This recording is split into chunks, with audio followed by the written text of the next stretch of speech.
ನಿನ್ನೆ ನನ್ನ ಸ್ಟೂಡೆಂಟ್ ಒಬ್ಬ ಮರಣ ಹೊಂದಿದ. ತುಂಬ ಒಳ್ಳೆ ಹುಡುಗ, 18 ವರ್ಷ. ಕಾರಣ ಏನಂತ ಹೇಳಿದರೆ ಹೃದಯಾಘಾತ. ಬೇಡದ ಹ್ಯಾಬಿಟ್ ಅದಿದ್ದುಂಟಾ? ಇಲ್ಲ. ಎಷ್ಟೋ ಮಂದಿ ಯುವಕರು ಬೇಡದ ಹ್ಯಾಬಿಟ್ ಇಲ್ಲ, ಎಂತ ಇಲ್ಲ, ರೆಗ್ಯುಲರ್ ಚೆನ್ನಾಗಿರ್ತಾರೆ, ಅಂಥವರನ್ನು ಕಳ್ಕೊಳ್ತಾ ಇದ್ದೇವೆ. ಎಷ್ಟೋ ಮಂದಿ ಹುಡುಗರು, ಸಣ್ಣ ಪುಟ್ಟ ಮಕ್ಕಳು, ಕಾಲೇಜಿಗೆ ಹೋಗ್ತಿರುವವರು ಎಲ್ಲ ಹೃದಯಾಘಾತ ಹೃದಯಾಘಾತ ಹೃದಯಾಘಾತ. ಬಹಳ ಮನಸ್ಸಿಗೊಂದು ಬೇಜಾರಿನ ಸಂಗತಿ ಏನಂತ ಹೇಳಿದರೆ, ಇಷ್ಟು ಮಂದಿ ಪ್ರಾಣ ಕಳ್ಕೊಳ್ತಾ ಇದ್ದಾರೆ. ಯಾಕೆ ಸಾಯ್ತಾ ಇದ್ದಾರೆ ಮತ್ತು ಇದನ್ನು ನಿಲ್ಲಿಸಲಿಕ್ಕೆ ಏನು ಮಾಡಬೇಕಂತೇಳಿ ಸರ್ಕಾರ ಗಮನವೇ ಕೊಡ್ತಾ ಇಲ್ಲ. ಯಾಕೆ ಹೇಳಿ? ಸಾಯುವುದು ನಮ್ಮಂಥ ಸಾಮಾನ್ಯ ಜನರು. ಯಾವ ರಾಜಕಾರಣಿ ಸಾಯ್ತಿಲ್ಲ, ರಾಜಕಾರಣಿಯ ಮಕ್ಕಳು ಸಾಯ್ತಾ ಇಲ್ಲ. ನಾಳೆ ರಾಜಕಾರಣಿಗಳ ಮಕ್ಕಳು ಲೈನಲ್ಲಿ ಸಾಯಲಿಕ್ಕೆ ಸ್ಟಾರ್ಟ್ ಆದರೆ ಇದಕ್ಕೋಸ್ಕರ ಮಾಡ್ತಾರೆ. ಇವರಿಗೆ ಬೇರೆ ಬೇರೆ ಇವರ ದರೋಡೆ ಆಗಿರ್ಬೋದು, ರಾಜಕೀಯ ಪಕ್ಷಗಳ ಇದಾಗಿರ್ಬೋದು, ಅದಕ್ಕೆಲ್ಲ ಬೊಬ್ಬೆ ಹೊಡಿತಾರೆ. ಏನಂತ ಹೇಳಿದ್ರೆ ಅದಕ್ಕೊಂದು ತಂಡ ರಚಿಸಬೇಕು, ತಂಡ ರಚಿಸಿ ಏನಂತ ಎನ್ಕ್ವೈರಿ ಮಾಡಬೇಕು, ಆ ಭ್ರಷ್ಟಾಚಾರಕ್ಕೆ ಎನ್ಕ್ವೈರಿ ಮಾಡಬೇಕು, ಈ ಭ್ರಷ್ಟಾಚಾರಕ್ಕೆ ಎನ್ಕ್ವೈರಿ ಮಾಡಬೇಕು, ಟೇಬಲ್ ಬಿಡ್ತಾರೆ, ಬಟ ಬಿಡ್ತಾರೆ, ಎಲ್ಲ ಗಲಾಟೆ ಮಾಡ್ತಾರೆ. ಇಲ್ಲಿ ಸಾಮಾನ್ಯ ಜನರ ಹೆಣ ಬೀಳ್ತಾ ಇದೆ, ಯುವಕರು ಸಾಯ್ತಾ ಇದ್ದಾರೆ ಹೃದಯಾಘಾತದಿಂದ. ಎಷ್ಟೋ ಮಂದಿಯನ್ನು ನಾವು ಕಳ್ಕೊಳ್ತಿದ್ದೇವೆ, ಯುವಕರನ್ನು ಕಳ್ಕೊಳ್ತಿದ್ದೇವೆ. ಒಂದೇ ಒಂದು ಮಾತಿದಕ್ಕೆ ಕಾರಣ ಏನು, ಇದನ್ನು ಹುಡುಕ್ಬೇಕು, ಒಂದು ಟೀಮ್ ರಚಿಸಬೇಕಂತ ಗೊತ್ತಿಲ್ಲ.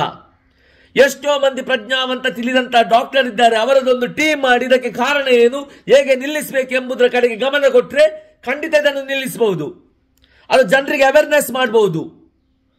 ಫ್ಲೇಗ್ ಬಂತು, ಮತ್ತೆ ಕೊರೋನಾ ಆಗಿರ್ಬೋದು, ಎಷ್ಟೋ ಮಾರಕ ರೋಗಗಳು ಬಂದಾಗ ಅದರ ಬಗ್ಗೆ ನಾವು ಎಚ್ಚರಿಕೆ ಕ್ರಮಗಳನ್ನು ತಗೊಳ್ಳಿಕ್ಕೆ ಪ್ರಾರಂಭ ಮಾಡಿದ್ದೇವೆ. ಯಾಕೆ ಹೇಳಿ? ರಕ್ಷಿಸಲಿಕ್ಕೋಸ್ಕರ ಜನರಿಗೂ. ಇದು ಕೂಡ ಅದೇ ರೀತಿ. ಒಂದೊಂದು ಕಡೆಯಲ್ಲಿ ಎಷ್ಟೋ ಮಂದಿಯ ಪ್ರಾಣ ಹೋಗ್ತಾ ಉಂಟು. ಮಾರಕ ರೋಗಗಳಿಗಿಂತಲೂ ಹೆಚ್ಚಾಗಿ ಪ್ರಾಣಗಳು ಹೋಗ್ತಾ ಉಂಟು. ಸರ್ಕಾರ ಯಾಕೆ ಗಮನ ಕೊಡ್ತಾ ಇಲ್ಲ? ಒಂದು ಟೀಮ್ ರಚಿಸ್ರಿ, ಟೀಮ್ ರಚಿಸಿ ಮಾಡಿ.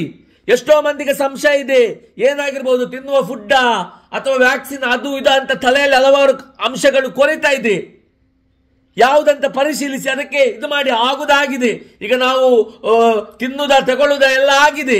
ಇನ್ನು ಅದಕ್ಕೆ ಪರಿಹಾರ ಏನು ಮಾಡಬೇಕೆಂಬುದರ ಬಗ್ಗೆ ಆದ್ರೂ ಕಾನ್ಸಂಟ್ರೇಷನ್ ಮಾಡಿ ಸ್ವಾಮಿ, ಮಾಡಿ. ಸಾಯ್ತಾ ಇದ್ದಾರೆ ಎಷ್ಟೋ ಮಂದಿ ಯುವಕರ ಅಪ್ಪ ಅಮ್ಮನವರು ಬೆಳೆಸಿ ಮಕ್ಕಳು ನಾಳೆ ಅವರಿಗೆ ಆಸರೆ ಆಗ್ತಾರೆ ಅಂತ ಯೋಚಿಸುವ ಹೊತ್ತಿಗೆ ಮಕ್ಕಳನ್ನು ಕಳ್ಕೊಳ್ತಾ ಇದ್ದಾರೆ. ಯಾಕೆ ಇದ್ರ ಬಗ್ಗೆ ಅಷ್ಟು ನಿಮಗೆ ಇದಿಲ್ಲ? ಸಾಮಾನ್ಯ ಜನರು ಸತ್ರೆ ಸಾಯ್ಲಿ ಅಂತ. ದಯವಿಟ್ಟು ನಿಮ್ಮಲ್ಲಿ ಒಂದು ಕೇಳುವುದೇನಂತ ಹೇಳಿದ್ರೆ, ಹೃದಯಾಘಾತದ ಬಗ್ಗೆ ಒಂದು ತಂಡ ರಚಿಸಿ, ಯಾಕೆ ಈ ರೀತಿ ಆಗ್ತಿದೆ, ಏನೇ ಅವಾಯ್ಡ್ ಆಗ್ತಿದೆ, ಎಲ್ಲಿ ತಪ್ಪಾಗ್ತಿದೆ, ಫುಡ್ ಏನಂತ ನೋಡಿ. ಫುಡ್ ಅಂತೂ ಸತ್ತೇ ಹೋಯ್ತು, ಕಲಬೆರಕೆ ಅಂತೂ ಸತ್ತೇ ಹೋಯ್ತು. ಯಾರು ಹೇಳುವವರಿಲ್ಲ.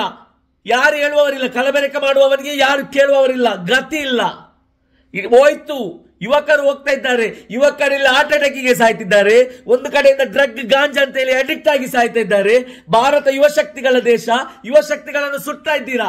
ನಿಮ್ಗೆ ರಾಜಕಾರಣಿಗಳಿಗೆ ನಿಮ್ಮ ಹೆಂಡತಿ ಮಕ್ಕಳು ಸರಿದ್ರೆ ಸಾಕು, ಉಳಿದವರು ಸತ್ರೆ ನಾಳೆ ನಮ್ಮ ಭೂಮಿಯಲ್ಲಿ ಸಹ ನಿಮ್ಮ ಹೆಣ ಉಳ್ಳಿಕ್ಕೆ ಬೇಕಲ್ಲ. ಒಂದು ನಿಮ್ಮ ಜನ್ಮಕ್ಕೆ ದಯವಿಟ್ಟು ಎಚ್ಚೆತ್ಕೊಳ್ಳಿ ಸ್ವಾಮಿ, ಇನ್ನಾದ್ರೂ ಎಚ್ಚೆತ್ಕೊಳ್ಳಿ, ಏನಾದ್ರೂ ಒಂದು ಮಾಡಿ.